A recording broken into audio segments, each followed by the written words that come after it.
تھی، اور آپ چاہتے تھے عدم اعتماد نہ کیا جائے؟ جی میں چاہتا تھا کہ تحریک کی قوت سے ان کو اور عدم اعتماد کون کرنا چاہتا تھا؟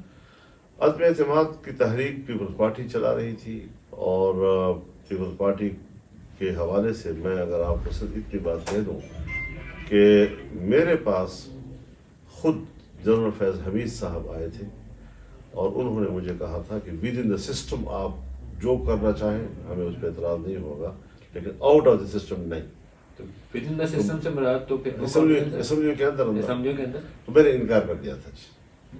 اور پھر اس کے بعد جب یہ ٹوٹ کر آئے پی ٹی آئی کے لوگ بھی، اور پھر اس کے بعد یہ ایم کیو ایم بھی، اور یہ باپ بھی، تو اس کے بعد انہوں نے کہا جی کہ اب ہمارے پاس اکثریت ہے، اور کیا اس وقت بھی جنرل باجوہ یا میری جنرل فیض آپ سے رابطے میں؟ میری بات کو سن لیں، تو اب اس وقت اگر میں پھر انکار کرتا تو کہتے کہ فضل الرحمان نے عمران خان کو بچا لیا ہے۔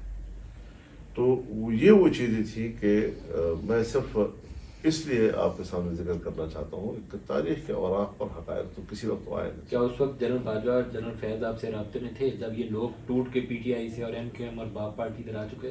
حضرت وہ بالکل رابطے میں تھے، اور ان کی موجودگی میں سب کو بلایا گیا، اور سب کے سامنے ان سے کہا گیا کہ آپ نے یہ اس طرح کرنا ہے اور اس طرح کرنا ہے۔ سب کون تھے وہ؟ سب پارٹیاں، نون لیگ اور پیپلز سب پارٹیاں، ایک کا نام مت لیں آپ۔ اور ان کو کس نے کہا کہ یہ کرنا؟ سب پارٹیاں، کس نے کہا یہ کرنا؟ باجوہ صاحب اور فیض حمید صاحب دونوں تھے۔ کیا کہا انہوں نے؟ یہی کہا کہ آپ لوگوں نے کیا کرنا ہے، کس طرح چلنا ہے، کیا کرنا ہے۔ نو کانفیڈنس کے حوالے سے دونوں نے، اور سب نے اس کے اوپر ہاں میں ہاں بھری۔ پھر تو یہ کہنا چاہیے کہ موو جو تھی وہ ادھر سے تھی، تو نون لیگ اور پیپلز پارٹی نے صرف مہر لگا دی۔ آپ واقعی صحیح صحافی ہیں، آپ نے بات نکال ہی دی ہم سے۔ تو پھر مہر لگا دی نون لیگ اور پیپلز پارٹی نے اوپر سے مہر لگا دی، مہر لگا دی۔ تو پھر تو ان کو مطلب پی ڈی ایم کو جو کچھ پھر مشکلات پیش آئی ہیں، جو اکنامک ڈیفیکلٹیز پیش آئی ہیں، پھر تو I think P M L N deserve کرتی ہے کہ ان کو جو کچھ ہوا۔ اکنامک جو ڈیفیکلٹیز آئی ہے، تو یہی کہا جا رہا ہے بطور دلیل کے کہ جو شہباز شریف صاحب کی حکومت تھی وہ 1.5 سال میں ڈیلیور نہیں کر سکی، اور مہنگائی کم نہیں کر سکی، بڑھتی چلی گئی، ڈالر کی قیمت جو ہے وہ، یہ تو ریئلٹی ہے سر، صحیح۔